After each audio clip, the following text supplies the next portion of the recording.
Et donc du coup c'est une réinterprétation de l'histoire de Pokémon, une manière différente en fait de découvrir le lore, et que je conseille grandement parce que c'est hyper bien écrit, c'est hyper bien dessiné. Et du coup, c'est plus profond que le jeu vidéo, et c'est plus adulte que le dessin animé qui était quand même à destination des plus jeunes.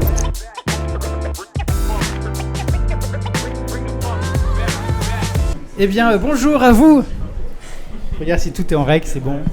Eh bien, bonjour à vous. On est en live. En live, en décalé. En décalé, en différé. Du Manga 4 d'Angoulême. Donc, on est au Kuro Fan Tour et on va parler aujourd'hui de Pokémon. Donc on enregistre cette discussion, elle sera en différé sur YouTube. Du coup sur YouTube, je dis 2 fois la même chose. Et donc on va parler de Pokémon, de l'éditorialisation de Pokémon et aussi de la commercialisation de Pokémon et des opérations commerciales aussi de Pokémon, parce que on a la licence Pokémon, comme j'ai dit plusieurs fois, qu'on a Pokémon dans ma phrase. On fait quel manga déjà, j'ai oublié. Je crois que c'est Pokémon. C'est quoi la thématique cette fois? C'est Pokémon, je crois. C'est Pokémon. D'ailleurs, pour une fois, j'ai pas de titre à rallonge, du coup, j'ai dit Pokémon. T'as mis conférence KFT Angoulême, Pokémon. Moi, j'ai des questions. Je suis Flavien, je serai le modérateur de cette conférence. Et il y a à côté de moi Adeline, Alex et Jérém qui vont se présenter à leur tour parce qu'ils savent que j'ai la flemme de le faire. Et vous aussi, dans les conférences, j'ai des questions, mais aussi, si vous avez des questions, vous n'hésitez pas à les poser. Vous pouvez lever la main et poser des questions. On va se centrer quand même sur Pokémon et sur l'éditorialisation de Pokémon, parce que comme ça, on restera toujours sur ce même créneau.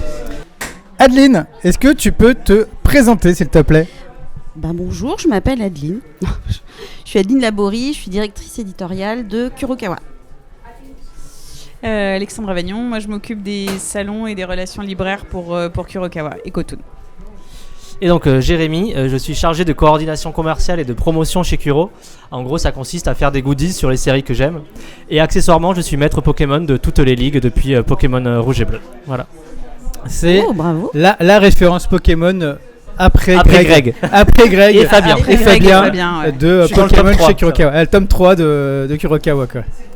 Parce qu'il faut savoir que tout le monde quasiment joue à Pokémon Go chez nous. Enfin, je veux dire, c'est une institution au bureau. Il y a des sessions dans les bureaux, même d'ailleurs. Il y a des sessions et tout. Non, ça rigole pas.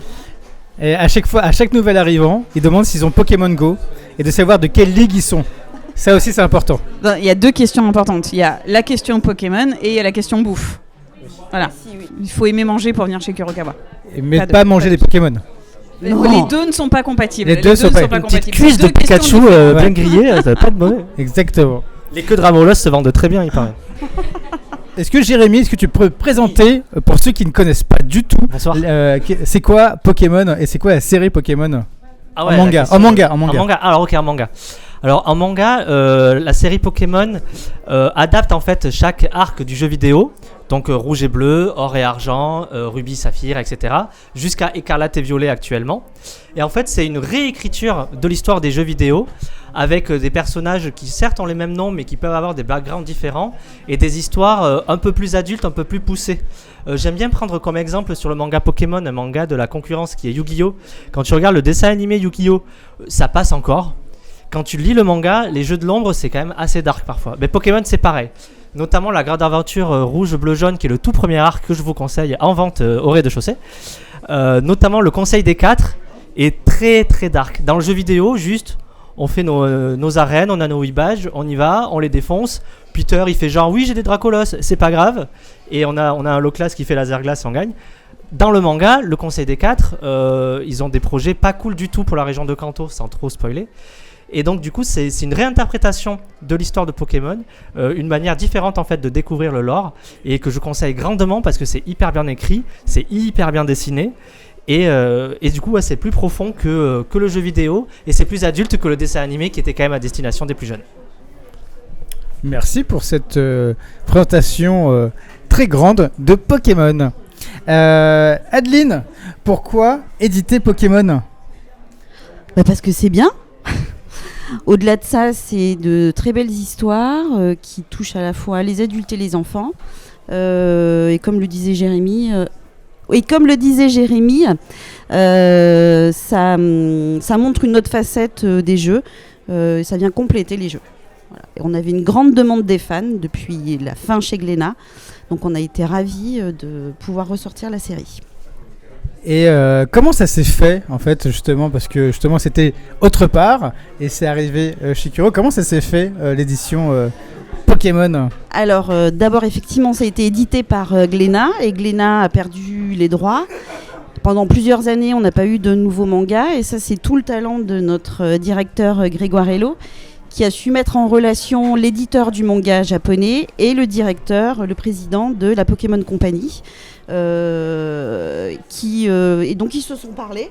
Il a été le meilleur entremetteur et on a eu l'occasion de pouvoir éditer Noir et Blanc en exclusivité. Donc voilà, c'est tout simplement un très bon entremetteur. Il a le bras long, ce jeune homme. Ouais, alors après, elle te dit ça comme si ça s'était fait en 6 mois. Non. Ça a pris 2 ans, je crois. il me Ça a semble. pris 2 ans. Ouais, on est d'accord. Et ce qui est assez faux du coup, c'est dans la lignée du coup de l'acquisition des droits en France, où les droits se sont également ouverts pour les marchés espagnols, italiens, etc. Toute l'Europe, ouais. Donc Greg a ouvert la brèche pour que les mangas Pokémon arrivent en Occident. Je sais qu'il aime pas quand on dit ça, mais c'est grâce à lui qu'on a Pokémon en France. À Et en jamais les Europe. premiers. Et du coup, plus en Europe, en vrai. Et pourquoi les mangas et pourquoi Pokémon c'est populaire? Est-ce que du coup les mangas c'est une adaptation qui plaît? Oui, c'est une adaptation qui plaît parce que on découvre, au-delà du jeu, évidemment de l'adaptation du jeu, on découvre les personnages un peu plus en profondeur, leur motivation, leur background aussi, leur histoire. Ça creuse un peu plus l'histoire du jeu, en fait, je trouve. Et voilà.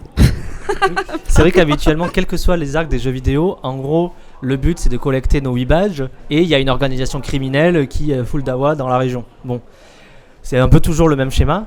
Dans le manga, ce qui est intéressant, c'est que les personnages n'ont pas forcément la volonté d'être maître Pokémon. Je crois que c'est dans Perles et Platine où il y en a un qui veut juste réussir les concours de mode, etc. Et les concours de beauté Pokémon. Ruby Saphir aussi, voilà. Donc les personnages sont les mêmes, mais ont des motivations différentes, ont aussi des Pokémon différents, etc. Et c'est aussi l'occasion de voir certains Pokémon qui, dans le dessin animé ou dans le jeu vidéo, sont pas forcément parmi les préférés, mais avoir leur lettre de noblesse également dans le manga. Notamment le Ronflex de Rouge, dans la première trilogie, a un rôle très très important. Et on a un Ronflex géant au bureau, oui, aussi. Qui est très important aussi. Je suis désolée, il va fait son office récupérer assez sa régulièrement. Ils dorment tous dedans. Pas tous ensemble. En même temps, mais... Moi j'ai des questions, mais aussi vous pouvez avoir des questions. Encore une fois, si vous voulez vous poser des questions, vous pouvez lever la main et je prendrai les questions. Il n'y a pas de questions bêtes, il n'y a que des questions intelligentes parce que les questions bêtes, c'est moi qui les pose.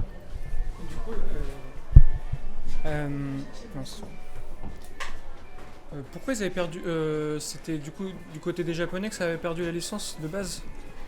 Alors non, les Japonais avaient toujours la licence, mais c'est que les droits n'étaient pas ouverts en Europe. Voilà. Du coup, ils avaient déjà Glénat avant. Ils ont commencé avec Glénat. Glénat a arrêté en cours de route. Glénat qui a décidé d'arrêter. Alors ça, je peux pas vous dire. Et entre-temps, on les a récupérés. Et entre-temps, on les a récupérés avec plaisir. Et donc, depuis que vous avez récupéré, est-ce que vous trouvez que... c'est quoi les forces qu'il y a dans le manga? Tu l'as dit un petit peu, mais par rapport aux adaptations, aux jeux, etc. C'est quoi la force du manga? C'est un peu ce que je disais tout à l'heure, c'est qu'on a la chance de pouvoir voir d'autres facettes et d'approfondir l'histoire des autres personnages. Les histoires sont un peu plus dark. Et voilà. Et puis même J'arrête d'un de point de dire vue voilà. graphique également, les Pokémon sont dessinés de façon un peu différente de ce qu'on a l'habitude de voir. On va prendre l'évolution de Pikachu. Dans les tout premiers artworks de Pikachu dans les premiers jeux vidéo, Pikachu, il mangeait bien quoi. Et au fur et à mesure, Pikachu est devenu de plus en plus maigre. Et dans le manga, on retrouve un peu ce Pikachu dodu qui est plus mignon, je trouve en plus. Et donc en fait, on est aussi au niveau d'un graphisme qui est plus proche des origines. Et petit détail également au niveau de notre directeur artistique, il a fait en sorte que quand on a donc notre collection Pokémon par arc, donc rouge, bleu, jaune, or, argent, etc. Quand on met les 3 tomes d'affilée, en fait, il y a une mini frise avec la Pokéball qui se complète, voilà. Donc oui, il y a d'un côté l'histoire qui est vraiment différente et plus complexe, et aussi un parti pris graphique qui est intéressant. On a vraiment l'impression de revoir les Pokémon du début. Adeline, on en revient à toi. Comment ça s'est dit de Pokémon et qu'est-ce que ça implique? Parce que Pokémon, ça appartient à la Pokémon Company. Et du coup, ça implique de grandes responsabilités. Et là, tu ouvres la boîte de Pandore, parce que... En fait, avec Pokémon, on voit tout en double. C'est-à-dire qu'il y a 2 ayants droit, effectivement, la Pokémon Company et Shogakukan, qui est donc l'éditeur du manga. Donc on doit contractualiser avec les deux. Après, on reçoit les datas, on commence la traduction. Et c'est là aussi qu'il y a un deuxième problème qui commence, c'est-à-dire que la Pokémon Company nous impose, à juste titre, une bible très stricte. À titre d'exemple, on ne peut pas dire, par exemple, vous ne toucherez pas à un cheveu de cet enfant, puisqu'on ne sous-entend pas dans Pokémon qu'on pourrait toucher à un enfant. Donc voilà, c'est ce genre de vocabulaire très strict qu'on nous impose. Et toute la Pokémon Company relie tout l'intérieur. Mais on a la chance d'avoir de très bonnes relations avec eux, donc ça se passe toujours très bien.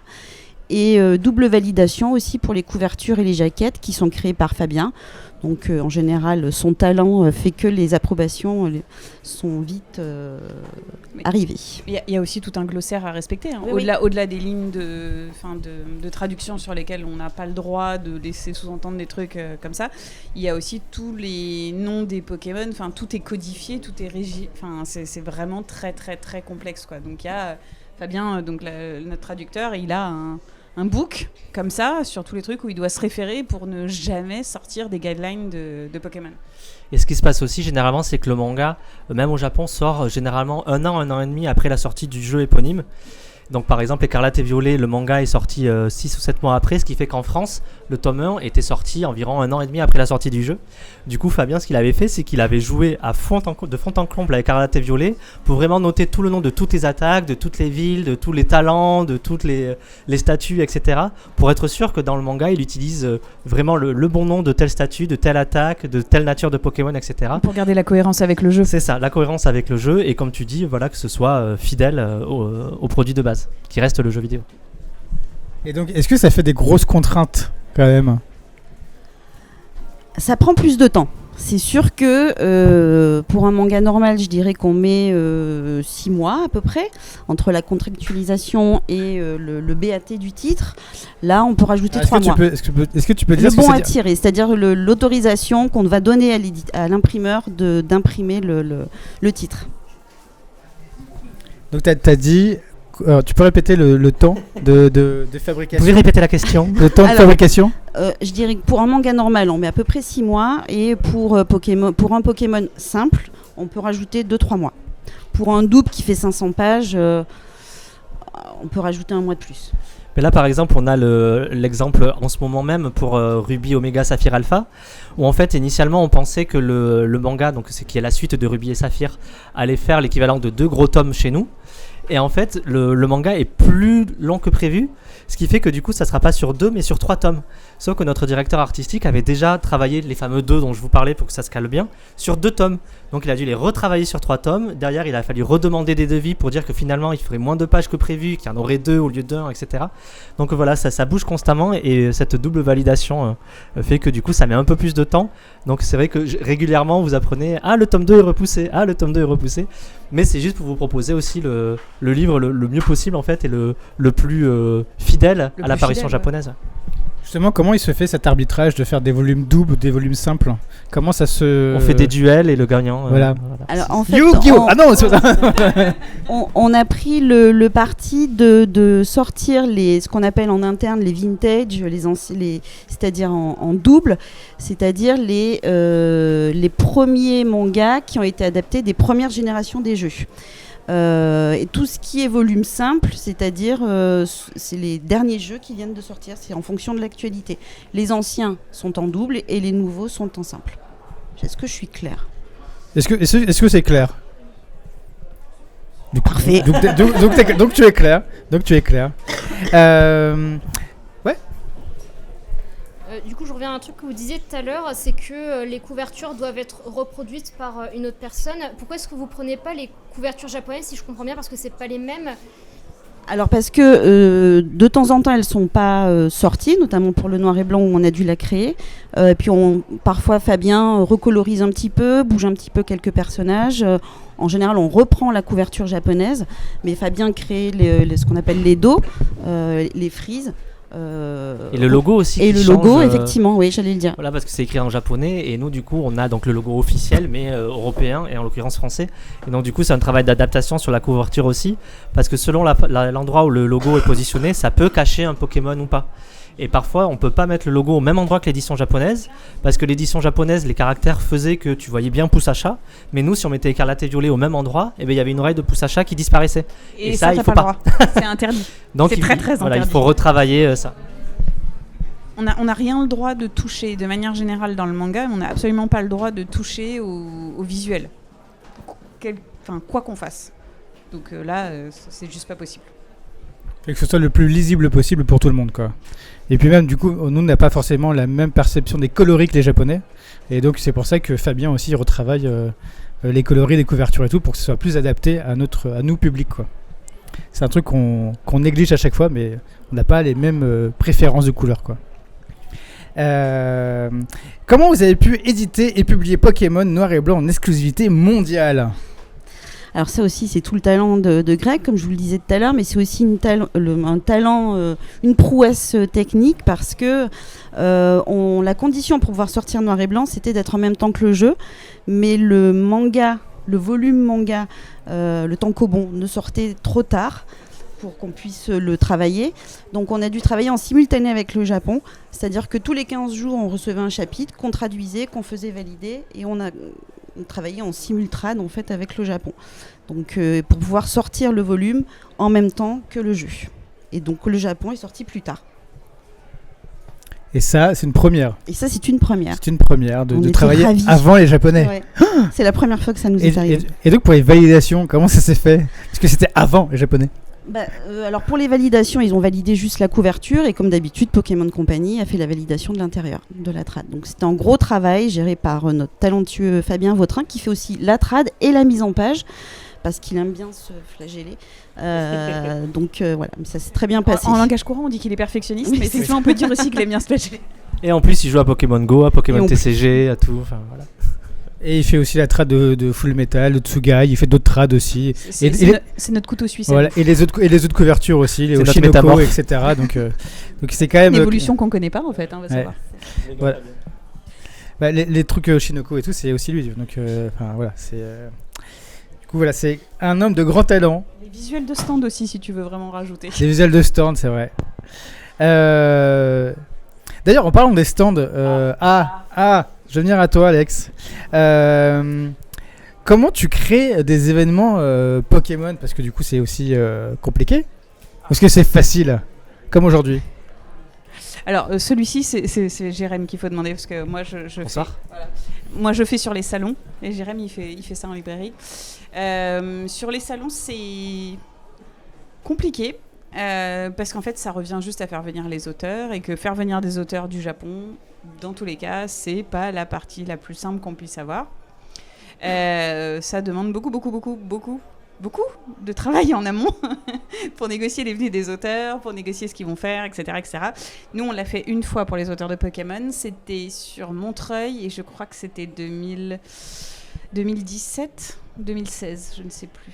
Il y a un gros salon du livre jeunesse à Montreuil tous les années en décembre. Si vieux que ça ? Voilà. Fin novembre, début décembre. Ouais. Bon, en tout cas, c'est un gros salon 2015 jeunesse qui a lieu à Paris. Ah, c'est même avant. Okay. C'était pas au moment de XY ? Non. C'est tellement vieux que je ne sais plus. Mais il me semble que c'était justement parce qu'ils étaient venus pour XY, parce qu'il y avait le jeu vidéo qui se passait en France. C'est possible. Et que du coup, ils étaient... C'est possible, mais comme on avait beaucoup mis en avant noir-blanc, à ce moment-là, je suis pas... bon, bref. En tout cas, on les avait fait venir. Ils étaient 2, en l'occurrence. Donc, on a eu plein de règles strictes à suivre sur ce qu'ils allaient avoir le droit de faire, sur comment ça allait se passer et tout ça. Et donc, on s'était mis en lien avec donc, le Salon du Livre et de la Presse Jeunesse de Montreuil, qui est donc le très gros salon jeunesse en France, qui rassemble tous les éditeurs jeunesse, en tout cas à Montreuil, et donc quelques éditeurs de manga, dont nous. Et donc à l'époque, on avait fait une conférence, une masterclass avec les 2 auteurs. Et ce qui est très très drôle, c'est qu'à l'époque, quand j'en avais parlé aux organisateurs du salon, ils m'avaient dit « on n'est pas sûr que ça va marcher, tout ça, machin ». J'étais là quand même, enfin Pokémon, je sais pas, on peut peut-être le tenter quoi. Sur un malentendu ça passe et en fait on a saturé le salon. C'est-à-dire que quand on a fait la conférence, elle était située sur une scène qui était au milieu du salon, donc au milieu des autres stands. Et en fait toutes les allées étaient saturées, tout était bloqué, enfin c'était... Voilà. Donc c'était assez ouf. Donc, du coup l'année suivante ils m'ont demandé s'ils pouvaient revenir, j'ai dit que ça pouvait pas marcher à chaque année.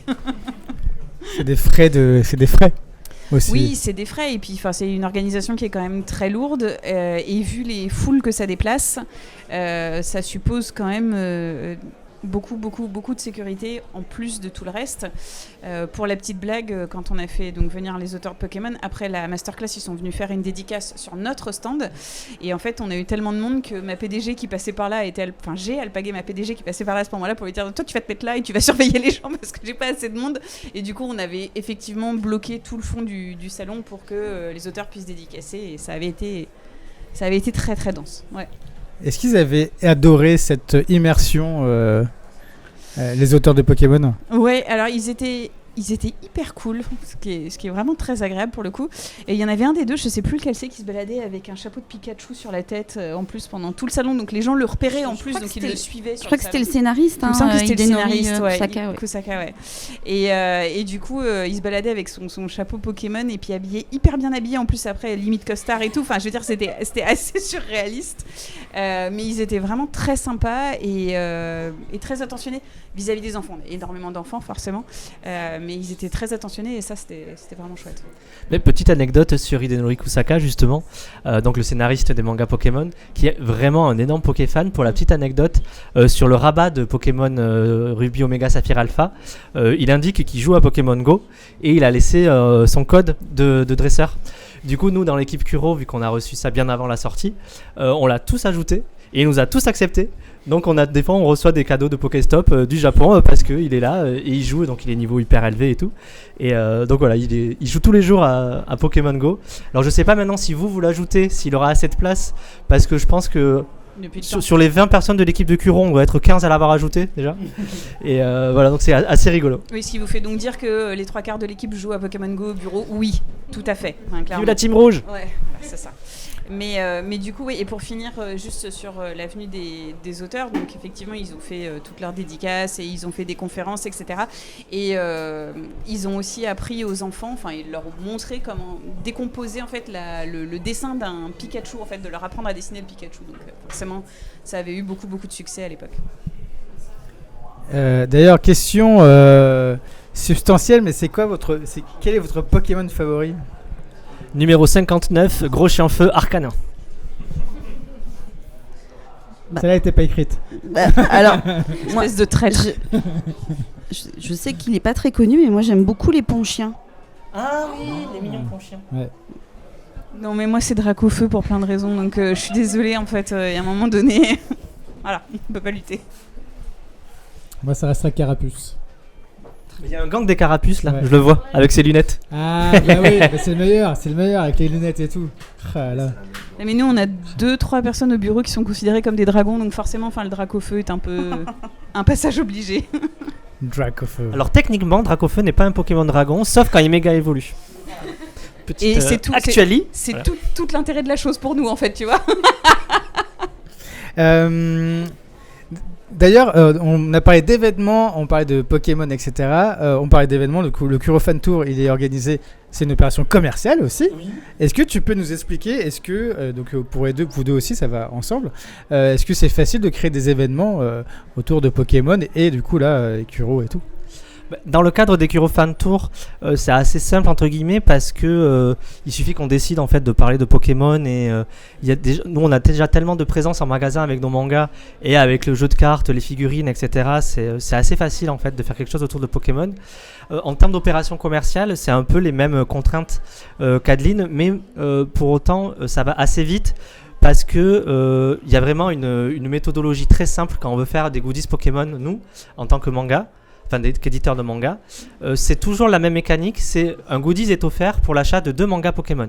L'année dernière, c'était des post-it, il y a 2 ans, c'était des pense-bêtes à mettre sur le frigo, et là, cette année, ça arrive la semaine prochaine, ils sont magnifiques, c'est un porte-badge qui permet de mettre sa carte de cantine, de transport, etc., aux couleurs d'Écarlate et Violet avec Miraidon et Collaidon dessus. Et du coup, on a une contrainte, c'est qu'il ne faut pas que ce soit quelque chose qui soit déjà commercialisé. Donc par exemple, on ne va pas faire des figurines ou des standees Pokémon. On va bien évidemment pas faire de cartes Pokémon, parce que ça c'est vraiment le TCG, et certes c'est la Pokémon Company, mais on parle d'autres ayants droit. Donc en fait, ce qu'on doit faire, c'est avant tout écrire à la Pokémon Company en leur disant qu'on souhaite mettre en avant la licence Pokémon en librairie, et qu'on veut offrir aux lecteurs passionnés pour l'achat de 2 mangas un goodies. On présente le goodies en question. Donc Fabien, toujours lui, l'aura déjà créé. Donc on aura tous les fichiers, on envoie tout ça. Il faut expliquer quel est le Pokémon présent dessus, de quelle série il est tiré, etc. Si la Pokémon Company dit OK, on écrit du coup à l'éditeur du manga japonais qui est Shogakukan. Généralement, si la Pokémon Company a dit oui, il y a peu de chances que Shogakukan dise non. Et donc généralement Shogakukan dit oui. Et du coup ensuite on peut faire notre opération en librairie. Voilà. Donc on essaye de coller à l'actu plus ou moins. Là par exemple l'année dernière, les Pokémon qui étaient présents, c'était des Pokémon qui étaient méga évolués dans... Alors attends, bon, je dis des bêtises. Je sais plus. Non. En fait, je voulais mettre des starters, mais j'avais pas pu les faire parce qu'on n'avait pas de fichier qu'il fallait. Bref, on essaye. Mais généralement, il y a Pikachu. Voilà. Et ensuite, soit des starters, soit des légendaires, parce que c'est quand même ce qui plaît le plus. On avait fait des lacets aussi, ça avait été très sympa une année, des lacets de chaussures lacets Pokémon, Pikachu. Qui étaient vraiment très sympa. D'ailleurs, on a à la fin de la conférence, on a un petit quiz avec des sacs de goodies à gagner. Et dans les sacs de goodies en question, il y a les fameux lacets dont Alex parle. C'est parce qu'on les a retrouvés, qu'on les a exhumés de nos archives, j'y tiens à cela. T'en es pas lassé. Donc, J'attendais ça de la part de Jérémy, là. Je suis surprise. C'est quoi votre goodies le plus original que vous avez fait et ou votre goodies préféré? Parce que moi je me souviens, c'était... moi le plus bizarre que j'avais pu avoir avec les achats justement des mangas, c'était un truc de coussin. Ah oui, les housses de coussin Pokémon Soleil Lune. Mais qui date bien, je sais plus, 2018 dans ces eaux-là. Ouais, ça date, c'était Et avec je me demande, Ranjo du coup, Desperado. Vous avez pu faire d'autres comme bricoles qui sont pas courantes, du coup voilà, je suis curieux. En fait, sur Pokémon, du coup, c'est vrai que les lacets, c'est pas courant. On avait fait des lacets Pokémon et des lacets slime. Ensuite, c'est la première fois qu'on fait un porte-badge chez Kuro. Donc, c'est vrai qu'on peut en voir chez d'autres éditeurs. Mais là, il est vraiment méga quali. Revenez jeudi quand ils arriveront à la librairie. Ils sont vraiment super. Non, mais ils sont beaux et les couleurs sont incroyables. Vraiment. Puis il est hyper solide aussi. Je l'ai pas amené là. Arthur, Mathilde, vous avez le porte-badge avec vous ou pas? Non? Bon, tant pis. Ouais, si elle a, parce que pour le coup, il est vraiment beau et voilà. Sinon, en termes d'originalité, on essaye de faire des goodies utiles au quotidien. Donc voilà, il y avait les petites gourdes en verre, etc. On avait fait des éventails en été il y a 2 ans, des boîtes à thé avec le petit couvercle intérieur pour garder toute la saveur des feuilles de thé. Et voilà, donc c'est pas forcément très original, mais on aime que ce soit pratique et utile au quotidien. Et puis il y a 2 choses différentes, c'est-à-dire qu'il y a les goodies qui sont faits pour les OP commerciales là, dont Jérém parle, il y a ceux qu'on fait à côté sur les salons pour de manière très ponctuelle. Donc après ça dépend vraiment. Moi, s'il y en a un à choisir, j'aime bien aimer celui qu'on avait fait pour le tour de cou pour le téléphone Slime, que je trouve vraiment très sympa. Mais après ça dépend, c'est pas forcément original, c'est juste que c'est pratique. C'est pratique. En fait, je vais laisser des questions aussi. Et comment, tu l'as dit un petit peu, mais est-ce que les goodies, ça suscite toujours l'intérêt pour les lectures et pour continuer de le faire? Pour mon fil de fer? Pour ton fil de fer. Est-ce que les goodies, ça permet de susciter l'intérêt sur la lecture? Oui, le voici. Donc c'est le porte-carte, donc de dos avec Miraidon et Koraidon. Et il y a évidemment le petit tour de cou qui va avec. Donc vous avez soit le côté violet, soit le côté écarlate. Et ensuite, voilà, vous avez, si j'arrive à le mettre, voilà. Vous avez le flow, voilà. On arrive au bahut ou à la cantine, tac, et voilà. Pas mal, non? Ça arrive jeudi. C'était quoi ta question, fil de fer? Non, en fait, il demandait si ça incitait les lecteurs à...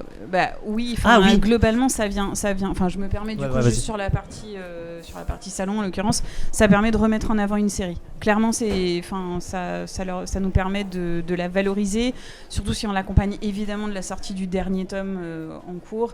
Ça nous permet de faire des choses plutôt sympas. Et selon les salons et les conventions, alors on va parler particulièrement de Japan Expo, parce que c'est quand même là où effectivement il se passe le plus de choses, les goodies sont devenus indispensables au fonctionnement du salon.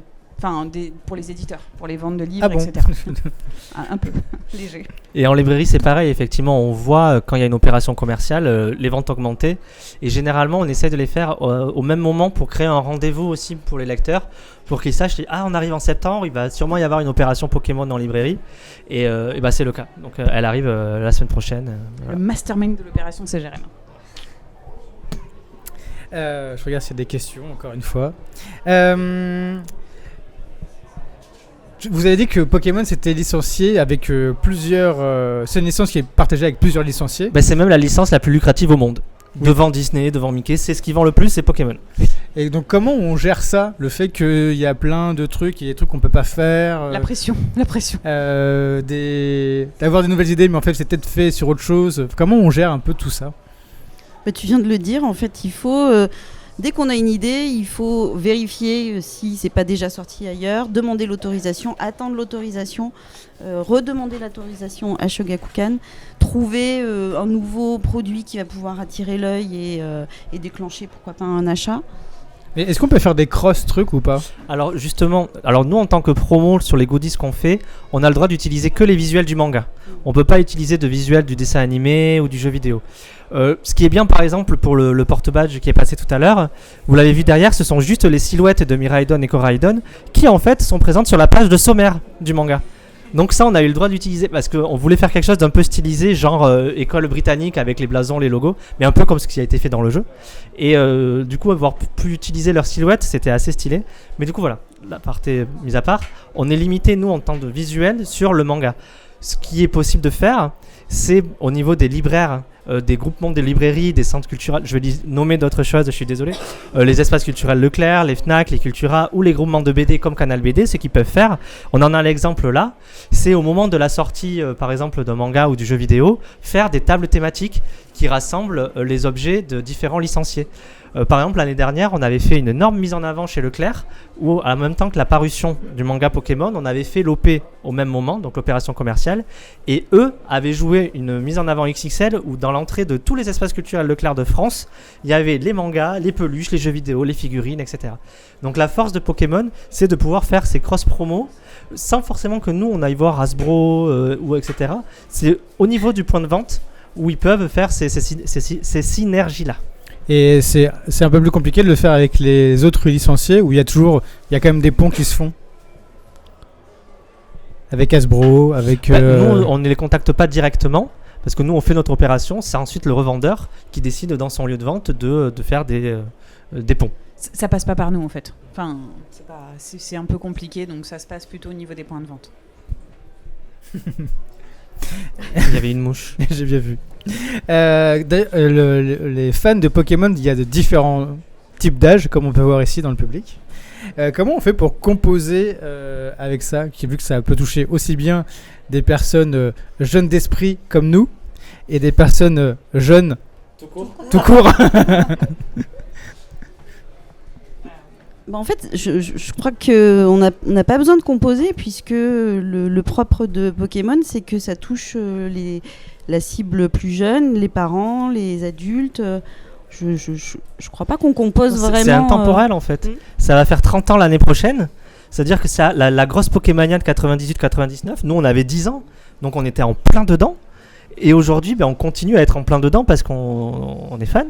Mais du coup, les jeunes arrivants, eux aussi, ont toujours de nouvelles générations qui arrivent, donc de nouveaux starters. Le dessin animé accompagne vachement bien ça aussi en créant de nouveaux héros, etc. Comme Greg aime le dire, Sacha a pris sa retraite là maintenant et c'est Lico avec Sacha qui est dans le dessin animé. Donc en fait, la licence arrive à se renouveler automatiquement et les plus jeunes sont fans parce que le dessin animé leur parle avec des personnages de leur âge et les plus âgés comme nous continue à aimer parce qu'il y a le côté nostalgie, il y a tout ça qui fonctionne toujours hyper bien.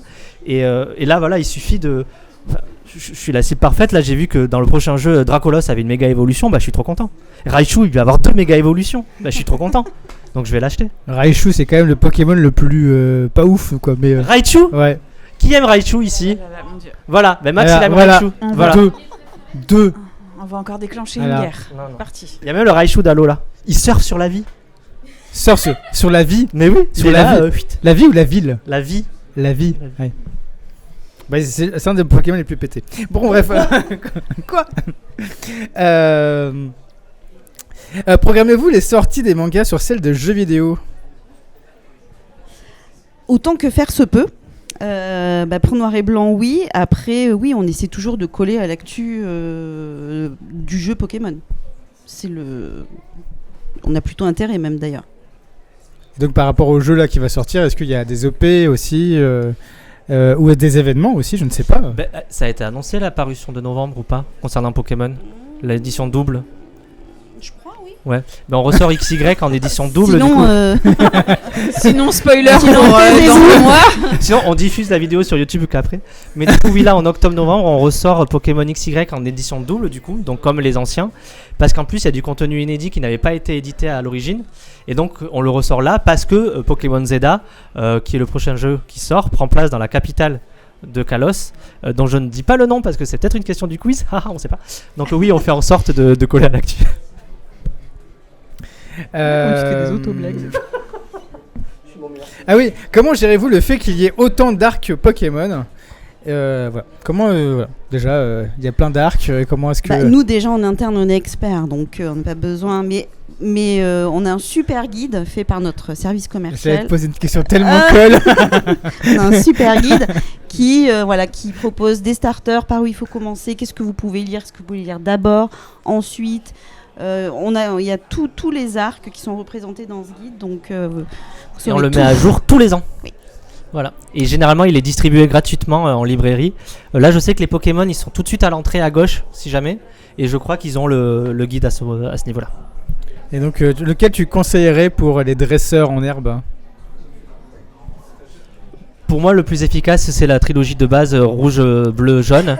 Parce que même sans toucher la corde de nostalgie de mon côté, c'est d'un point de vue narratif, c'est quand même le plus sombre. Il y a Pikachu. Et il y a le personnage de jaune que tu mentionnais tout à l'heure, qui est un personnage assez extraordinaire. Et sinon, pour vraiment les plus jeunes lecteurs, Écarlate et Violet ou Épée et Bouclier, c'est un très très bon point de départ. Parce que autant les Pokémon de la Grande Aventure, même si tu peux les lire indépendamment, tu as des éléments de scénario qui font référence aux autres. Par exemple, si vous lisez Or et Argent, ils vont faire référence aux événements qui se sont passés dans Rouge, Bleu, Jaune, alors que Épée, Bouclier, Écarlate et Violet sont vraiment autosuffisants. Après, il y a les films aussi. Oui, il y a les on peut lire adaptations en en manga, one shot, qui sont une très bonne initiation à Pokémon. On en a une dizaine au moins de ceux-là. Je sais pas compter. Ouais, je pense qu'il y en a une dizaine. Ouais. Des one-shots vraiment Ouais. sur les films, on en a au moins une dizaine. Donc c'est des films adaptés en manga. Ouais. C'est Mais le il y en film a adapté. sur la table là, je crois. Il y a là-bas.